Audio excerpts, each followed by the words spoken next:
અમદાવાદના નારાયણપુર બાદ દિલ્હી દરવાજા વિસ્તારમાં લીમડા ચોક નજીક જાહેર રોડ ઉપર આવેલું શૌચાલય કોઈ અજાણ્યા વ્યક્તિ દ્વારા તોડી નાખવામાં આવ્યું હતું। જે મામલે આખરે 3 મહિના બાદ માધુપુરા પોલીસ સ્ટેશનમાં અજાણ્યા શખ્સ વિરુદ્ધ સાર્વજનિક માલ મિલકતને નુકસાન પહોંચાડવા બદલ પોલીસ ફરિયાદ નોંધાવવામાં આવી છે। અજાણ્યા શખ્સો દ્વારા જાહેર શૌચાલય તોડી નાખવામાં આવ્યું હતું। જે મામલે મ્યુનિસિપલ કોર્પોરેશનના અધિકારીઓ અને સ્થાનિક ભાજપના કોર્પોરેટર નેતાઓને જાણ હોવા છતાં પણ પોલીસ ફરિયાદ નોંધવામાં આવી નહોતી।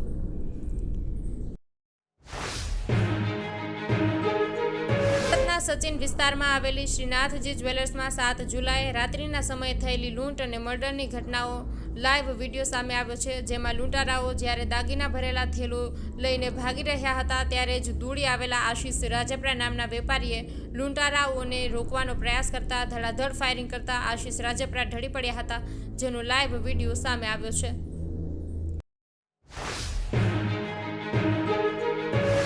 બોપલ વિસ્તારમાં આવેલી સોસાયટીમાં કામ કરતી મહિલાની બાળકી સાથે સોસાયટીના સિક્યુરિટી ગાર્ડે દુષ્કર્મ આચર્યું હતું। સિક્યુરિટી ગાર્ડની આ હરકત અંગે સગીરાએ માતાને જાણ કરતા માતાએ પોલીસને જાણ કરી હતી।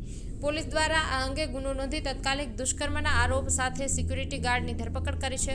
બોપલ વિસ્તારમાં આવેલી એક સોસાયટીમાં એક મહિલા તેની સગીર બાળકી સાથે રોજ કામ કરવા જતી હતી। આ સોસાયટીમાં કામ કરનાર સિક્યુરિટી ગાર્ડની નજર મહિલાની સગીર દીકરી પર પડી હતી। સગીરના માતા કામ પર જતા સિક્યુરિટી ગાર્ડે મોકાનો ફાયદો ઉઠાવીને સગીરા સાથે જબરદસ્ત દુષ્કર્મ આચર્યું હતું।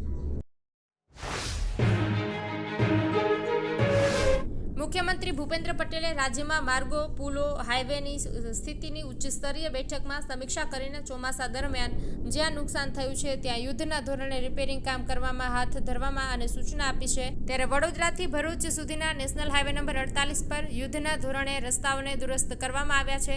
1 મહિનાથી વધુ સમયથી પડી રહેલા ભારે વરસાદ અને વાહનોની સતત અવરજવરને કારણે જાંબુઆપોર અને બામણગામ નજીકના સાંકડા પુલો પર તેમજ ભરૂચ ખાતે નર્મદા બ્રિજના એપ્રોચ પર આશરે 0.6 કિલોમીટરના છૂટાછવાયા વિસ્તારોમાં માર્ગને નુકસાન થયું હતું।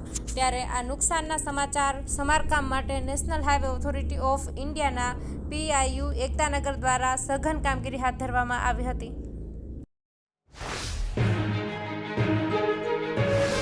ગીર સોમનાથ જિલ્લાના ગીરગઢડા તાલુકાના બેડિયા ગામમાં સ્ટેટ મોનિટરિંગ સેલે દારૂબંધીના કાયદાના ભંગ કરતા તત્વો સામે મોટી કાર્યવાહી કરી છે। ગુપ્ત બાતમીના આધારે એક વાડીમાં આવેલા મકાનના અંડરગ્રાઉન્ડ બંકરમાંથી ₹35 લાખથી વધુની કિંમતનો વિદેશી દારૂ અને બિયરનો જથ્થો જપ્ત કરવામાં આવ્યો છે। આ દરોડામાંથી 6 આરોપીની ધરપકડ પણ કરવામાં આવી છે।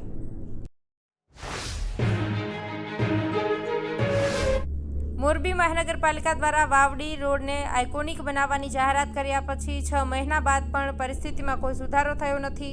જાન્યુઆરી માસમાં કમિશનર સ્વપ્નિલ ખરેની હાજરીમાં જ આ પ્રોજેક્ટનું ખાતમુહૂર્ત કરવામાં આવ્યું હતું। પ્રોજેક્ટમાં ડિવાઈડર, રંગકામ, બેન્ચ સ્થાપના, ગાર્ડન વિકાસ, સ્ટ્રીટ લાઇટ્સ, ગંદકી નિવારણ અને દબાણ હટાવવાનો સમાવેશ થાય છે, પરંતુ હજુ પણ મુખ્ય માર્ગ પર ગંદકી જોવા મળે છે અને આઇકોનિક રોડની કોઈ ઝલક દેખાતી નથી।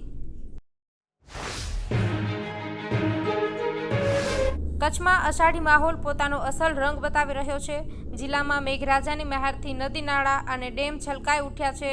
લોકો જળ ઉત્સવ રૂપે આ ક્ષણોની ઉજવણી કરી રહ્યા છે। રતનાલ ગામના ઐતિહાસિક મગિયાસર તળાવમાં સાર્વત્રિક વરસાદને કારણે નવા નીરનું આગમન થયું છે। રતનાલ ગામ પંચાયતના નવનિયુક્ત સરપંચ શ્રીમતી સરિયાબેન ત્રિકમભાઈ વરચંદના હસ્તે નવા નીરનું સ્વાગત કરવામાં આવ્યું હતું।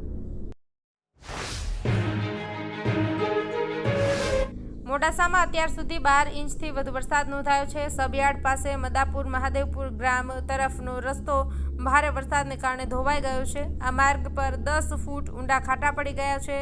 આ રસ્તો મદાપુર મહાદેવ ગ્રામ અને રખિયાલના રહીશો માટે મોડાસા જવા માટેનો એક મુખ્ય માર્ગ અને ટૂંકો માર્ગ છે। રસ્તો તૂટી જવાથી આ વિસ્તારના લોકોની અવરજવર સંપૂર્ણપણે બંધ થઈ ગઈ છે। સ્થાનિક રહીશો ભારે મુશ્કેલીનો સામનો કરી રહ્યા છે।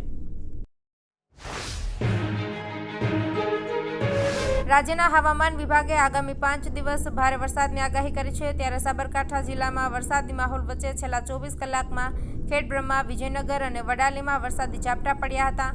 બીજી તરફ હિંમતનગરનો હાથમતી પિકઅપ વિયર સતત બીજા દિવસે પણ ઓવરફ્લો યથાવત રહ્યો છે, ત્યારે જિલ્લાના જળાશયોમાં પાણીની આવક ચાલી રહી છે। વરસાદી માહોલ વચ્ચે હિંમતનગરમાં હાથમતી પિકઅપ વિયરમાં ઉપરવાસમાં વરસાદને લઈને પાણીની આવક થવાથી 8 મીટર ભરાયો હતો।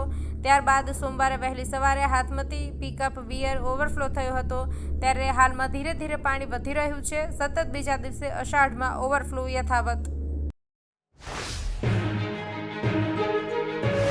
દીવમાં સ્માર્ટ સિટી પ્રોજેક્ટ અંતર્ગત ચાલી રહેલા રોડ નિર્માણ કાર્ય દરમિયાન એક મોટી દુર્ઘટના સર્જાઈ હતી। મેઇન રોડ પરથી પસાર થઈ રહેલી એક 4 વ્હીલ કાર અચાનક જ ટર્ન લેતી વખતે 2 અલગ અલગ ઊંચાઈના રોડ વચ્ચે લટકી ગઈ હતી। ઘટના એ સમયે બની જ્યારે કાર ચાલક ઊંચા રોડ પરથી નીચા તરફ આવી રહ્યો હતો। બંને રોડની ઊંચાઈમાં રહેલા તફાવતને કારણે વાહન લટકી ગયું। સદનસીબે આ અકસ્માતમાં કોઈ પ્રવાસીને ઈજા પહોંચી ન હતી।